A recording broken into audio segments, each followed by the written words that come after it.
அதனோட கூட அதில் 2 முக்கியமான சத்து பொருளை சேர்க்கிறோம். ஒன்று தங்க ரேக்கு, இன்னொன்று வெள்ளி ரேக்கு.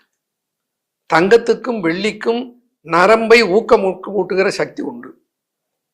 தங்க ரேக்கு வெள்ளி ரேக்கை சேர்க்க மாட்டார்கள் பலர் மருந்து செய்கிற போது, ஏன்னா காஸ்ட்லி.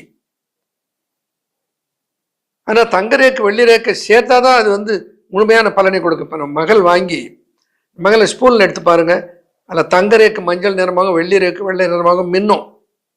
அவ்வளவையும் கலந்து இருக்கிறோம். காம்ப்ரமைஸ் பண்ணுவதில்லை. ஏன் காம்ப்ரமைஸ் பண்ணுறதில்லைன்னா, சித்தர்கள் சொன்ன அளவில் காம்ப்ரமைஸ் பண்ணால் சித்தர்கள் சொன்ன பலனும் காம்ப்ரமைஸ் ஆகிடும்.